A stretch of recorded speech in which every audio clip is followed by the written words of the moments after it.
Magandang araw mga bata. Bago tayo magsimula sa ating talakayan ngayong araw, inaanyayahan ko muna kayong lahat na tumayo para sa ating panalangin. Sa ngalan ng Ama, ng Anak, ng Diyos Espiritu Santo. Amen. Sa ngalan ng Ama, ng Anak, ng Diyos Espiritu Santo. Amen. Magandang araw mga bata. Kumusta kayo? Kayo ba ay okay lang? Kayo ba ay nakapag-agahan na? Mabuti naman at kung sa ganon. Ngayon, bago tayo magpatuloy sa ating klase, ako ay magtatala muna kung may lumiban ba sa ating klase ngayong araw. Kapag tinatawag ko ang inyong pangalan, maaari niyo bang sabihin, narito po ma'am? Okay, mabuti. Upo. Rama. Okay. Marquez.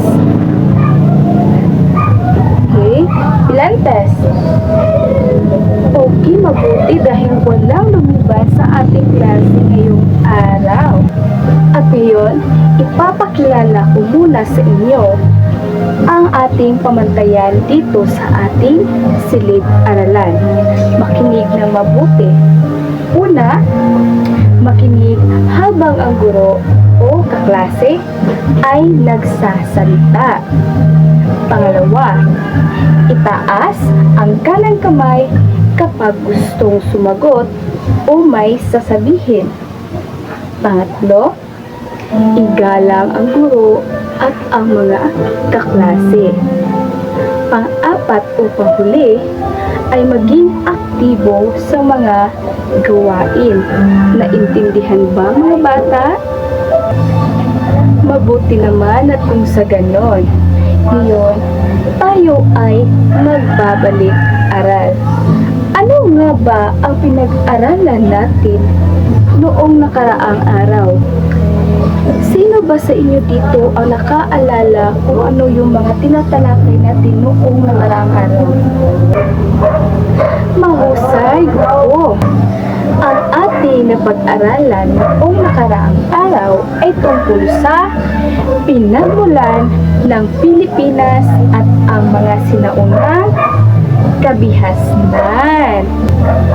At ngayon, sino sa inyo ang gustong maglaro? Taas ang kanang kamay kung sino sa inyo ang gustong maglaro. Okay, very good dahil lahat kayo ay gustong maglaro. At ang lalaruin natin ngayon ay tatawagin natin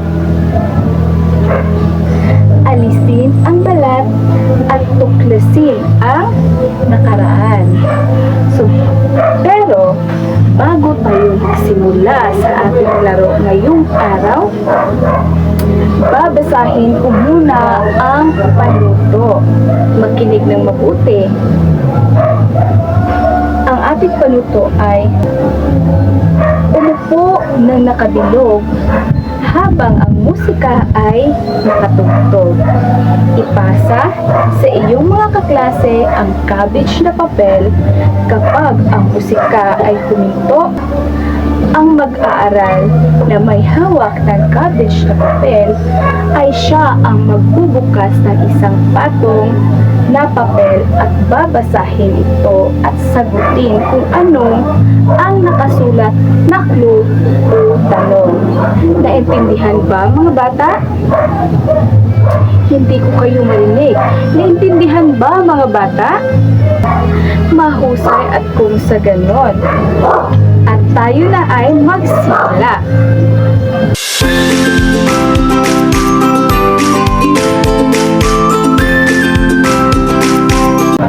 At ngayon, meron naman tayong gagawin isang aktibidad. Ready na ba kayo? Okay, mahusay mga bata. Bago tayo maglalaro, hahatiin ko muna kayo sa 3 grupo. Ito ang unang grupo. Dito sa gitna naman ay ang pangalawang grupo. At dito sa huli ay ang pangatlong grupo. Naintindihan ba?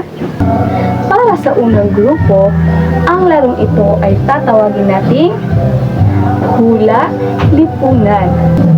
Pero bago yan, babasahin ko muna ang panuto para sa unang grupo. Ito ang panuto. Tukuyin kung anong uri ng sinaunang lipunan to. Isulat sa ilalim ng larawan ang pangalan ng lipunan.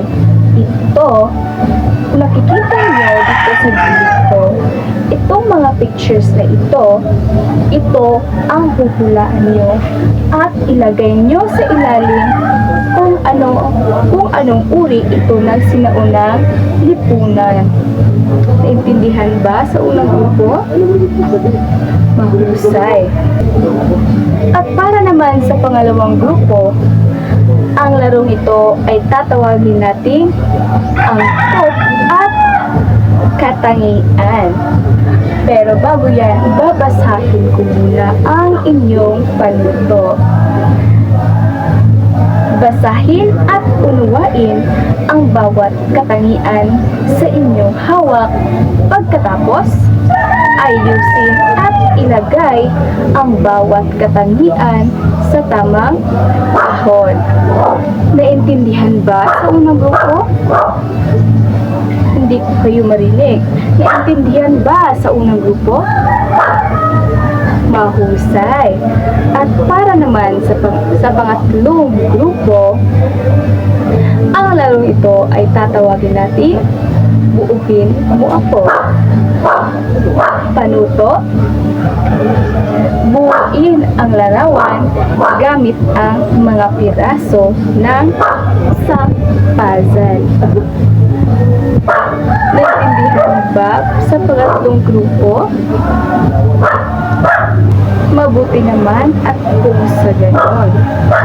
Ngayon, bibigyan ko lamang kayo na 3 minuto para tapusin ang inyong mga gawain. Okay, maaari na kayong magsimula.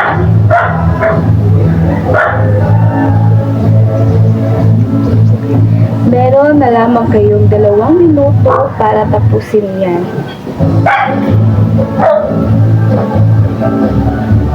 Okay, mahusay para sa pangatlong grupo dahil natapos na nila ang kanilang gawain. How about ang una at ang pangalawang grupo? Malapit na rin matapos. Meron na lang kayong 50 seconds para tapusin ang inyong gawain.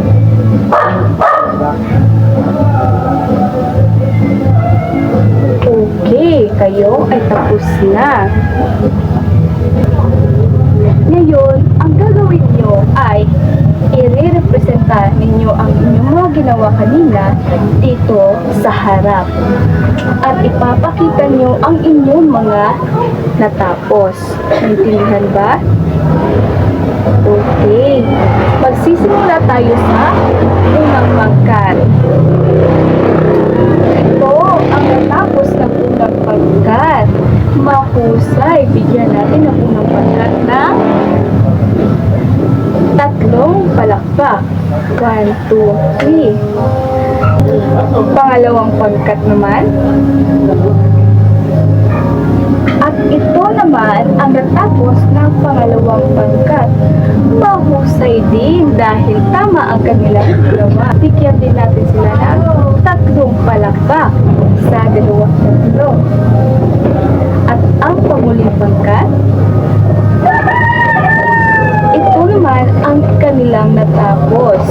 Tama ba ang kanilang ginawang puzzle? Tama. Bigyan natin ng 3 palakpak ang pangatlong grupo sa 2 tatlo. Okay, mahusay mga bata dahil nagampanan nyo ang inyong mga gawain.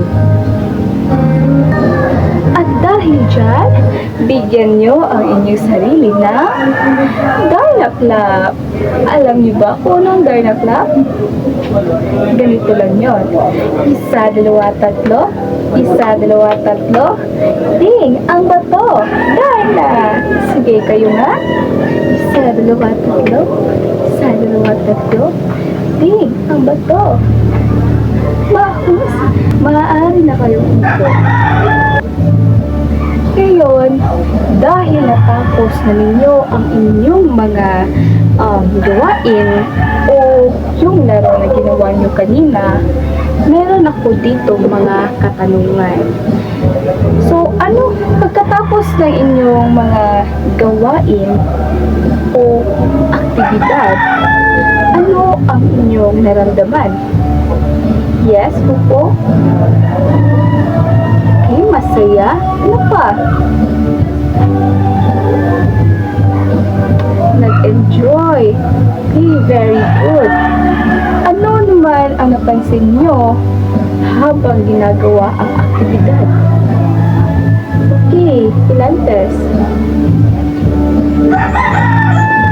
Okay. Sino pa sa inyo ang gusto sumagot? Grupong.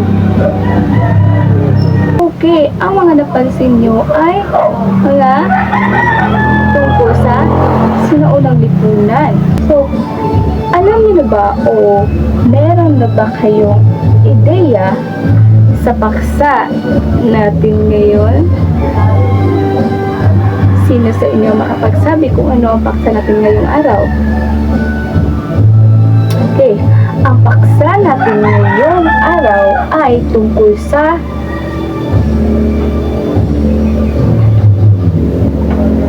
mga sinaunang lipunang Pilipino.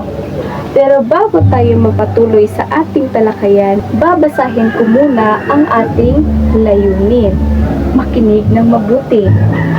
Una, natutukoy ang iba't ibang uri ng sinaunang lipunang Pilipino. Halimbawa, barangay, sultanato, at iba pa, batay sa kanilang istruktura at pamumuno.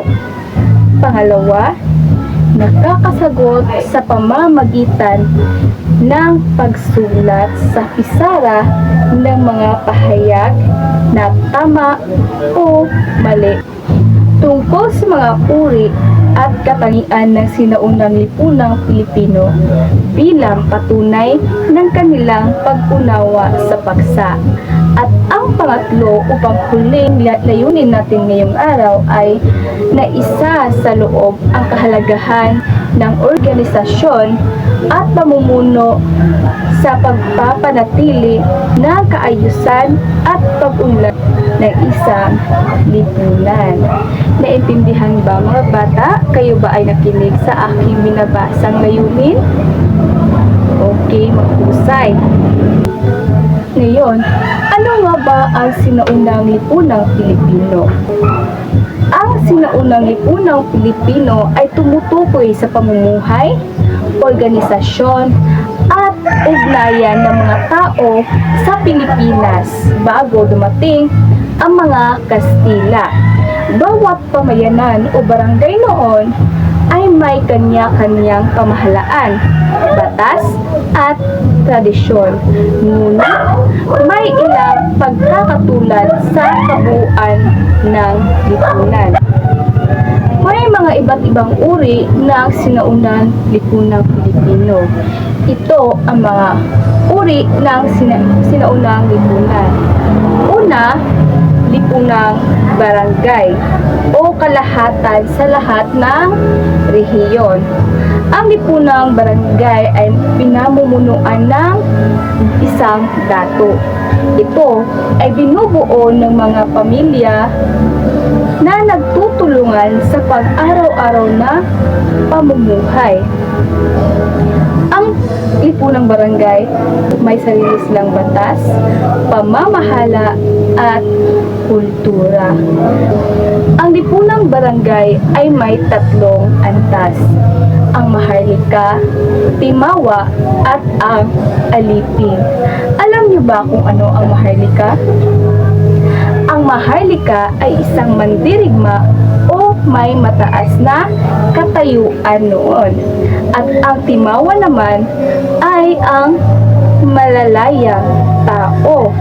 At ang alipin ay tumutulong sa mga gawaing pangkomunidad.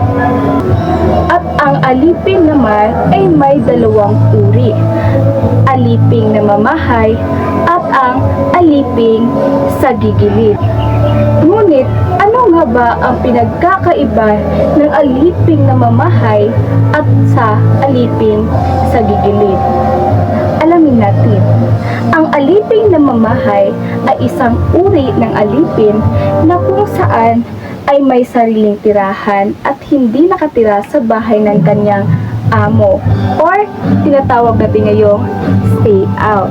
At ang aliping sa gigilid naman ay wala silang sariling tirahan o sa bahay lang ng kanilang amo mismo sila naninirahan at ito ay tinatawag natin ngayong stay in. At alam mo ba na ang aliping na mamahay ay ang nakatataas sa aliping sa gigilid at ang aliping sa gigilid naman ay pinakamababang antas? Pero bakit nga ba?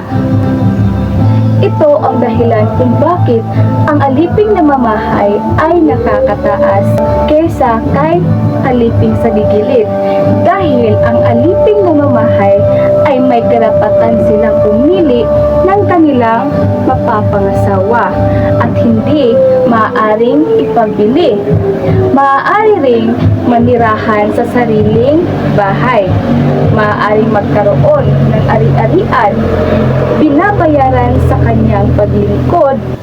Samantalang ang aliping sa gigilid ay hindi malaya, walang sariling tirahan, walang pag-aari, maaaring ipagbili ng kanyang amo, nakatira sa tahanan ng kanyang amo, naglilingkod ng walang bayad, at hindi maaaring mag-asawa ng walang pahintulot sa kanyang amo.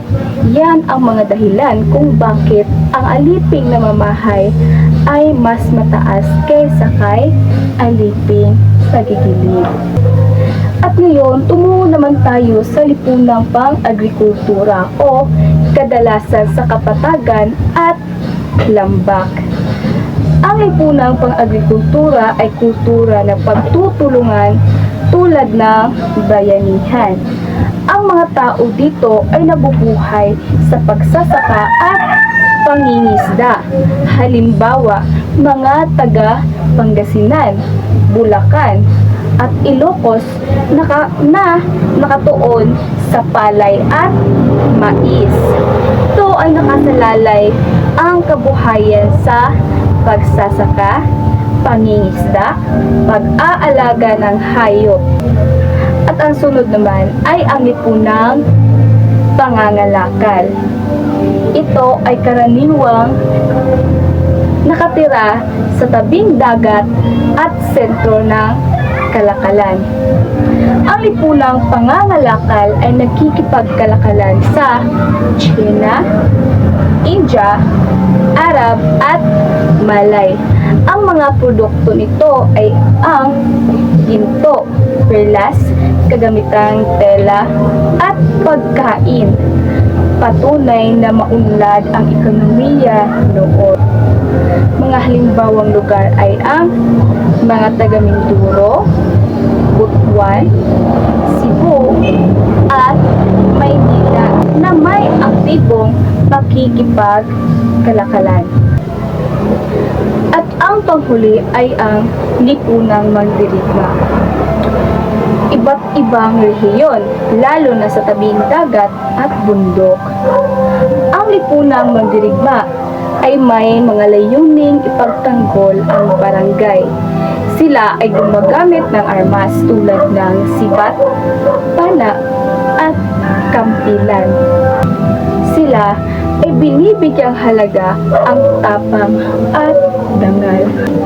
Ang mga halimbawang lugar nito ay ang Tagaluzon at Mindanao na nakaharap sa mga rider o kalapit na barangay. Kung makikita niyo sa larawan dito, yan ang halimbawa ng mga lipunang mandirigma sa sinaunang panahon. At ngayon, meron ba kayong natutunan sa ating tinatalakay ngayong araw? Okay, Shilo, ano nga ulit ang tinatalakay natin ngayong araw? Okay, very good.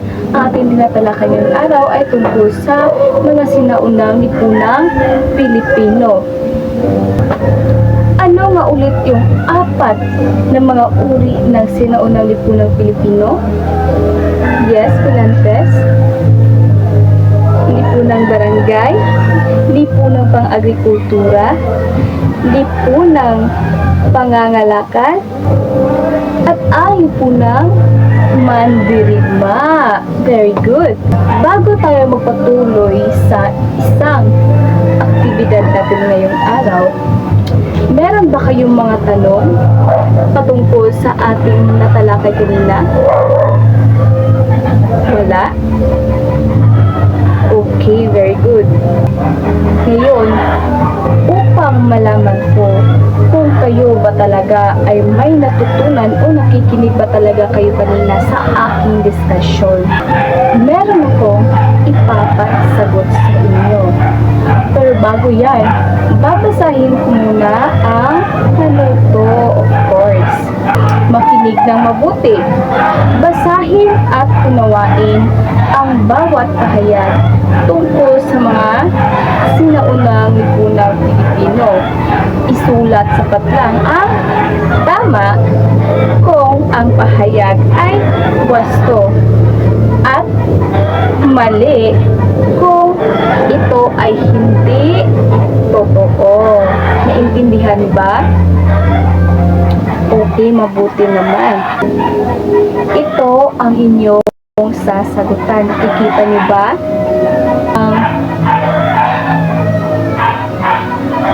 Ano nga dapat ang ilagay kung ang pahayag ay tama? Tama. Paano naman kung mali o hindi totoo ang pahayag? Ano ang ilalagay? Okay, very good. Mali. Kay sino ang gustong sumagot para sa unang tanong? Kay Pilantes. Una, ang barangay ay itinuturing na pangunahing unit ng lipunan sa sinaunang Pilipinas. Ito ba ay tama o mali? Sige nga, pakisagutan.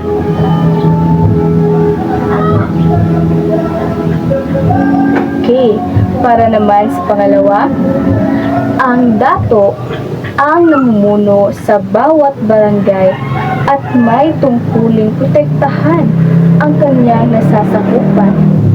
Okay, grupo. Tama ba o mali? Tama. Pangatlo, lahat ng kasapi ng barangay ay may pantay na katayuan sa lipunan. Tama? Tama o mali? Mahusay. Ang mga timawa ay kabilang sa mga alipin noong sinaunang panahon. Tama ba o mali? Panglima, ang kalinangan at pamumuhay ng mga sinaunang Pilipino ay naaapektuhan ng pakikipagkalakalan sa ibang bansa. Tama ba ito o mali? Pang-anim, ang aliping na mamahay ay may sariling bahay at maaari magkaroon ng ari-arian. Tama ba o mali? Okay. Pang-pito,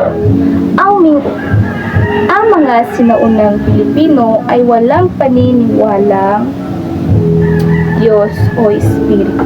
Tama ba o mali? Pangwalo, ang babaylan ay isang pinunong espiritual o tagapagaling sa lipunan. Tama o mali? Pangsiyam, Ang lipunang agrikultura ay nakabatay sa pangingisda at pangangaso lamang. Tama ba o mali? Ang lipunang agrikultura ay nakabatay sa pangingisda at pangangaso lamang. Tama o mali? At ngayon, meron na naman akong isang papel dito na pasasagutan sa inyo. Dito, makikita nyo na may isang buong papel. Ang gagawin nyo ay basahin nyo muna ang panuto bago nyo ito sagutan. Ang panuto ay basahin ng mabuti ang bawat tanong.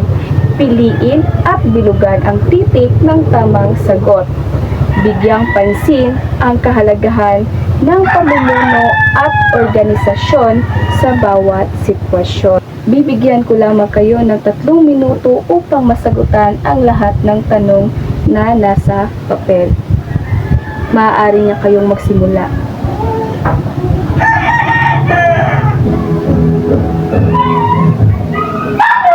Tapos na ba? Okay, mabuti. Okay, mabuti. Pasa ang papel sa harap.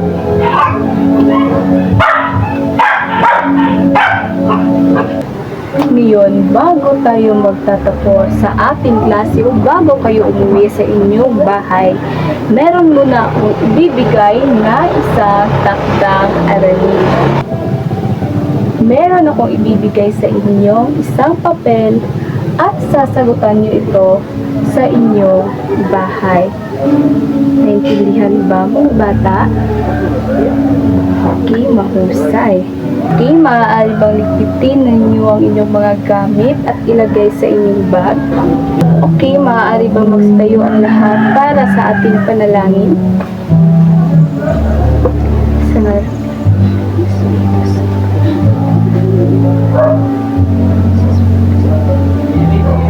Paalam mga bata.